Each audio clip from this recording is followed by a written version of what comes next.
नमस्कार मंडळी मंडळी पीक विम्याच्या संदर्भात आणि नुकसान भरपाईच्या संदर्भात काहीसं महत्त्वाचं असं अपडेट आहे.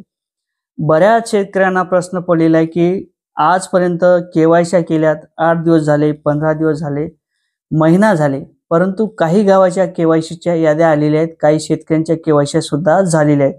परंतु यामध्ये बरेच काही गाव आहेत त्या शेतकऱ्यांच्या अद्याप केवायसीच्या याद्या सुद्धा आलेल्या नाहीत, त्याचबरोबर केवायसी सुद्धा झालेल्या नाहीत. आणि दुसरा महत्त्वाचा प्रश्न पीक विमा कधी मिळणार आहे आणि त्याचबरोबर नुकसान भरपाई ज्या शेतकऱ्यांच्या केवायसी केलेल्या आहेत अशा शेतकऱ्यांच्या खात्यावर पैसे किती दिवसात जमा केले जातात या संदर्भात आपण थोडक्यात माहिती घेण्याचा प्रयत्न करणार आहोत.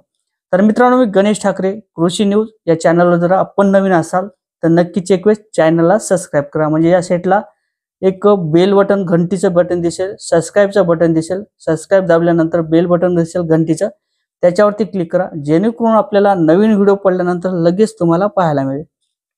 तर मित्रांनो, चला सुरू करूया आजचा आपला व्हिडिओ. आता मित्रांनो, ज्या पद्धतीने शेतकऱ्यांचं शेती पिकाचं नुकसान झालं होतं, शेतकऱ्यांचं नुकसान झाल्यानंतर जिल्हा अधिकाऱ्यांच्या माध्यमातून अधिसूचना ह्या काढण्यात आल्या होत्या. अधिसूचना काढल्यानंतर त्याची पैशाची आणेवारी, सरासरी अंतिम पैशाची आणेवारी, अंतिम पैशाची आणेवारी आणि शेवटची आणेवारी म्हणजे अशा पद्धतीच्या आणेवाऱ्या काढण्यात आल्या होत्या. आणि त्या पद्धतीने जिल्हा अधिकाऱ्यांच्या माध्यमातून जे नुकसान भरपाईचे जिल्हे आहेत ते पात्र करण्यात आले होते. यामध्ये नुकसान भरपाईच्या संदर्भात बरेच काही योजना राबवल्या जातात. यामध्ये कर्जमाफीत सूट असेल, कर्जात सवलत सूट असेल, त्याचबरोबर पुनर्गठनमध्ये सवलत असेल, मुलाच्या शाळेच्या शिक्षणामध्ये सवलत असेल, त्याचबरोबर लाईट बिलमध्ये सवलत असेल, अशा बऱ्याच काही योजना राबवल्या जातात. आणि यामध्ये मुख्यतः म्हणजे नुकसान भरपाई नक्कीच मिळत असते. त्यासाठी आता ज्या पद्धतीने काही मागच्या व्हिडिओमध्ये आपण पाहिलेले जिल्ह्यावारी जिल्ह्याची ज्या पद्धतीने जिल्हाधिकाऱ्यांच्या माध्यमातून नुकसान भरपाईची आणेवारी करण्यात आली होती आणि जे जिल्हे पात्र करण्यात आले होते त्या जिल्ह्याच्या शेतकऱ्यांच्या माध्यमातून केवायसी भरपूर काही प्रमाणात करण्यात आलेले आहेत. आणि ज्या पद्धतीने केवायसी झालेले आहेत त्या पद्धतीने कुठेतरी केवायसी झाल्यानंतर 48 तासात, कुठे 2 दिवसात, कुठे 4 दिवसात, कोणत्या जिल्ह्यात 15 दिवसात अशा पद्धतीचे पैसे जमा केले जात असतात. परंतु केवायसी झालेले आहेत, शासनाच्या माध्यमातून जे बजेट आहे ते पुरेसं जिल्हा अधिकाऱ्यांच्या खात्यावरती वर्ग करण्यात आलेलं नाही.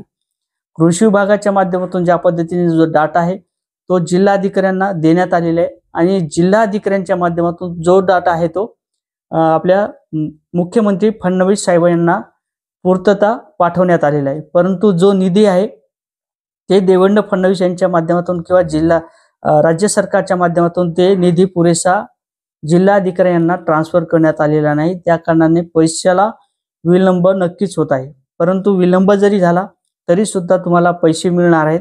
ज्या पद्धतीने जिल्हाधिकाऱ्यांच्या खात्यावर हे पैसे जमा केले जातील, ज्या जिल्ह्यात हे पैसे जमा केले जातील त्या पद्धतीने तुम्हाला पैसे निश्चितच मिळणार आहेत. परंतु दुसरा प्रश्न, आता पीक विम्याची क्लेम झाल्यानंतर सरासरी 25% अग्रिमचा पीक विमा ज्या पद्धतीने जिल्हा अधिकाऱ्यांच्या माध्यमातून अधिसूचना काढलेल्या असतात त्या अधिसूचनेनुसार एका महिन्याच्या आत हे पैसे ट्रान्सफर करणं बंधनकारक असते पीक विमा कंपनीला. परंतु पीक विमा कंपनी सुद्धा पैसे ट्रान्सफर करत नाही, ही एक मोठी शोकांतिका आहे. त्यामध्ये धाराशिव जिल्हा असेल, धाराशिव जिल्ह्यांच्या माध्यमातून जे रणजित राणा असतील त्यांच्या माध्यमातून नेहमीच पाठपुरावा केला जातो. त्या जिल्ह्यात लवकर पीक विम्याची रक्कम ही वाटप केली जात असते. आणि त्याच पद्धतीने आपले लोकप्रतिनिधी असतील, या लोकप्रतिनिधीच्या माध्यमातून सुद्धा तसाच पुढाकार जर घेतला, रविकांत तुपकरे असतील, रणजित राणा असतील, त्याचबरोबर बच्चू कडू असतील, यांच्या माध्यमातून जशा पद्धतीचे आपण पुढाकार घेतात हे लोक त्या जिल्ह्यात लवकर पीक विमा हा वाटप केला जातो. आणि तेच कुठेतरी आपल्या जिल्ह्यात इतर जिल्ह्यात होत नाही. त्या कारणाने कुठेतरी आपला पीक विमा कंपनीच्या माध्यमातून जो पीक विमा आहे तो कुठेतरी त्याच ठिकाणी दबलेला राहतो, त्याला कुठेतरी पुढाकार घेतला नाही. काही प्रमाणात 25%, 30% शेतकऱ्यांना पीक विमा वाटला जातो, परंतु जे काही बरेच शेतकरी आहेत त्या शेतकऱ्यांना मात्र पीक विमा वाटप केला जात नाही.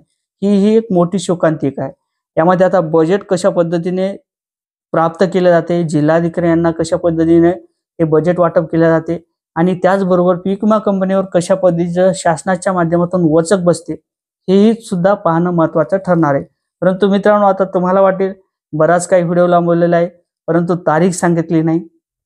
तारीख सांगणं कोणत्याच प्रकारचं शक्य नसते. एखादी तारीख सांगणं म्हणजे तुम्हाला कुठेतरी एखादा भ्रम आठवणं अशा पद्धतीचं आहे. परंतु ज्या पद्धतीने काही नवीन अपडेट आलं, तारीख जर आली तर ते नक्कीच तुम्हाला सांगण्याचा प्रयत्न करेल. आता आपल्याच व्हिडिओवर अशाच काही माहिती मिळतात. तुम्हाला वाटेल की आज सांगितलं उद्या पैसे मिळतील, असं तरी होत नाही. आणि तसा माझा व्हिडिओ सुद्धा फारसा मी आता बंद केलेला आहे, कारण तर ज्या पद्धतीने तुमचा सपोर्ट असेल मला चांगल्या पद्धतीचा मिळत आहे आणि मी ते व्हिडिओ सुद्धा टाकणं बंद केलेले आहे. परंतु आता निश्चितच आपल्याला असेच व्हिडिओ पाहायला मिळतील, जी माहिती सत्य आहे ती सांगण्याचा नक्कीच प्रयत्न करणार आहे. मित्रांनो, असेच नवीन अपडेट घेण्याकरता नक्कीच चॅनलला सबस्क्राईब करा, व्हिडिओ शेअर करा. जय शिवराय.